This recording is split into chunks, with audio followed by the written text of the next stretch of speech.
Welcome back to Investigate Joe Rogan. Today is a very special episode where I investigate you, specifically your questions that you have sent in to me. I'm going to read these questions without any of the names, especially since most people seemingly sent them with their actual names attached, so it'd be kind of weird. I'm also just going to read the question part of the email or message or whatever for the sake of time.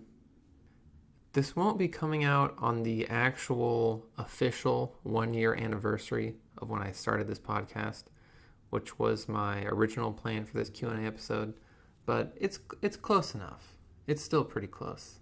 It's still the anniversary, kind of. But anyway, here are the questions. How much does Mossad pay you to keep your mouth shut about Rogan's extremely dangerous and illegal Jerusalem judo techniques? Now, I will say who asked this question. It was Tobastian from Twitter, and that was just put directly on Twitter. It's for everyone to see, so I'm saying the name. And my answer, don't worry about it. I don't ask you guys how much money you make, do I? No. So don't go asking me how much Mossad pays me. You don't need to know. That's between me and them. Next question. Did you ever get in touch with Ben Westhoff, assuming that comment really was from him? Have any other JRE guests engaged with you in some way? Yes, I did get in touch with Ben Westhoff. If you don't remember, because this wasn't a super popular episode of JRE or of Investigate Joe Rogan, Ben Westhoff is an author who wrote a book about the opioid epidemic who was on JRE, I think about a year ago. And he actually found on YouTube my podcast episode covering his episode. And he left a comment saying this is cool and stuff. And he also said that he did in fact go to China, because in my episode I implied that he might have made that up. But no, nobody else has ever contacted me or anything. He is the only one. Next question. Do you even listen to other podcasts, or does your entire life revolve around the Joe Rogan Experience? I do, in fact, listen to other podcasts. Let me get my phone and I'll just look at all the podcasts I've subscribed to. The Economist Radio. The Economist has a bunch of podcasts, sort of, and most of them are pretty good. I listen to Bill Burr's podcast. Well, I listen to all the ones without guests and without his wife, because I find their arguments really uncomfortable to listen to. Decoder Ring is pretty cool. I subscribe to myself, because I support myself. Radio Lab used to be cooler, but they still have some good episodes. Hardcore History, obviously. Everyone in the world listens to Hardcore History. His other podcast, Common Sense with Dan Carlin, which has one episode per year. But I listen to that one episode per year. The Dangerous History podcast is pretty cool. Freakonomics Radio, kind of like Radio Lab. It used to be a lot cooler. It's kind of lame nowadays, but they still put out some good episodes. Hermitics is a pretty schizo podcast, but they have really interesting guests sometimes. Econ Talk. I haven't listened to that many episodes of Econ Talk, but it's pretty good. The Topical is the Onion's parody news podcast, and there's some really funny episodes. Revisionist History is kind of a mixed bag for me. Sometimes it's really cool and sometimes it's pretty much inane. Slow Burn It has some good stuff. Against the Rules with Michael Lewis.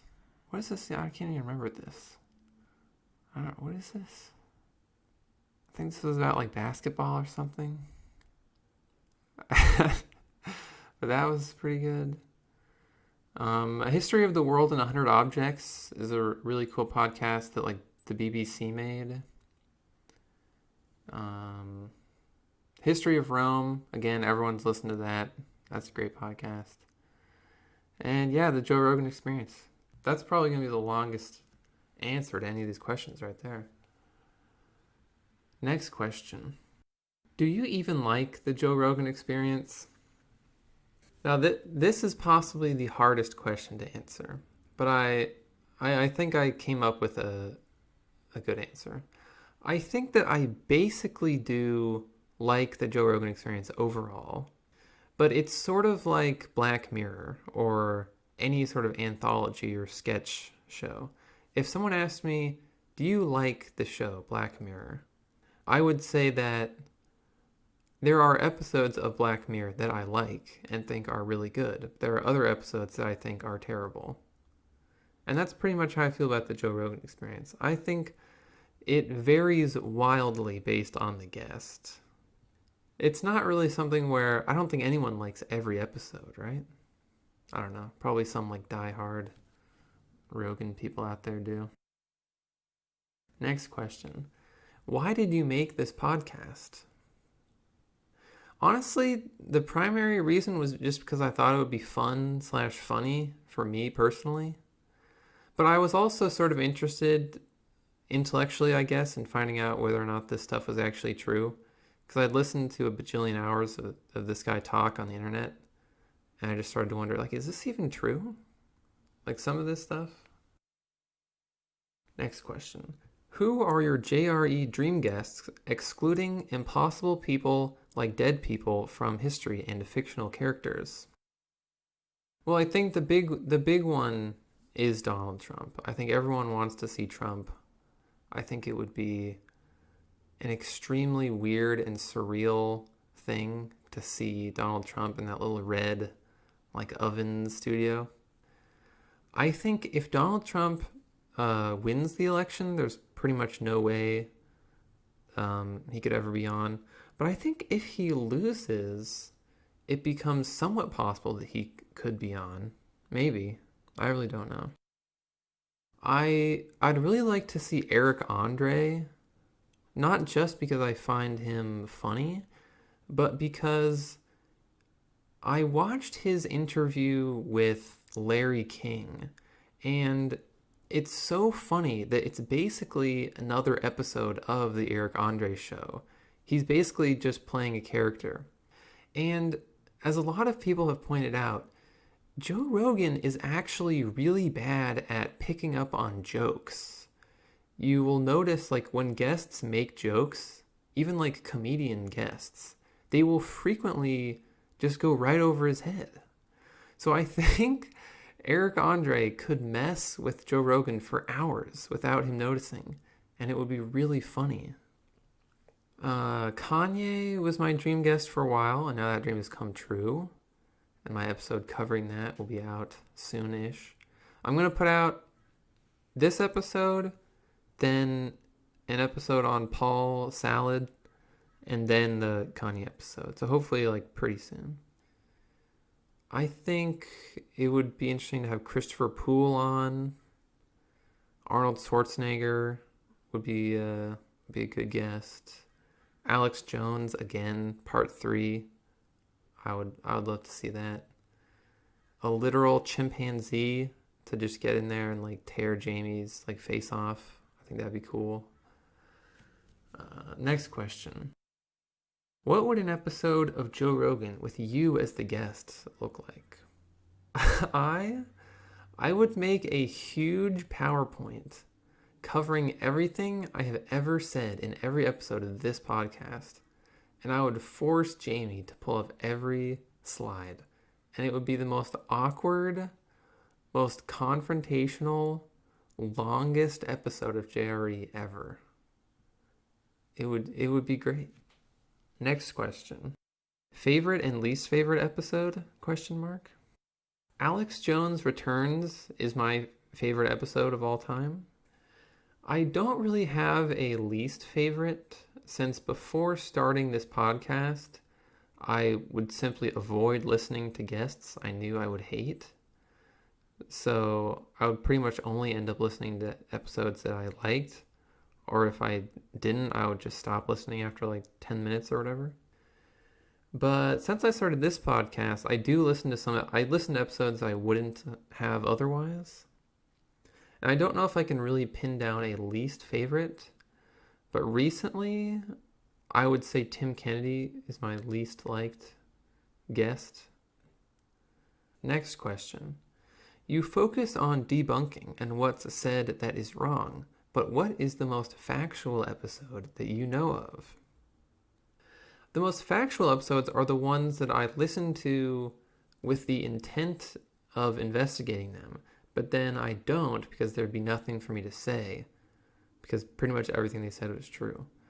And I think the only episodes I've done this with are the guy who wrote that book about the Comanches, Call of the Horse or whatever. I listened to that and everything he said was true. And then that guy who wrote the book about not breathing through your mouth. I listened to that expecting a lot of BS because he sort of looked like a hippie, but then everything he said was true. So I really liked that episode, actually. It made me self-conscious. Next question. You have mentioned getting angry emails before on the podcast. Which episodes have gotten you the most hate? The episode that has gotten me the most hate is the very first episode I ever did on Commander David Fravor. I think possibly like over 50% of the emails or comments I've ever gotten are about that episode that I did. And the alien episodes in general are the ones that get the angry emails into my inbox, which is really strange to me. Before I had made as many episodes as I have, I thought that what would get me angry emails would be like the most political episodes. But it's not. It's the aliens. And there's something really weird about this to me. Like, I can understand people getting mad about controversial stuff, abortion, politics, religion, etc. Like, people getting mad about that is understandable to me. But I don't understand getting angry about, grainy videos of moving dots and a mouse. I really cannot relate to this feeling. The other episode that got me a lot of anger was the one with Tulsi Gabbard and Jocko. People were not happy about that. I think Tulsi Gabbard had like a really small, but like die-hard group of fans, and they did not appreciate that. Last question. Do you want some elk meat? I've got some right here in the studio for you to take home if you want. No, I do not want some, but I did like this question. I thought it was the funniest question, and that is why I have chosen it as the closer for this episode. That is all the questions I'm going to answer. If you guys want, I guess I could do another one of these, or maybe I'll have to wait and do the second one for the second anniversary of the podcast in another year. We'll have to see. Thank you for listening. I've got some more real episodes coming up here pretty soon, and I hope you enjoyed this. And thank you to everyone who sent in questions.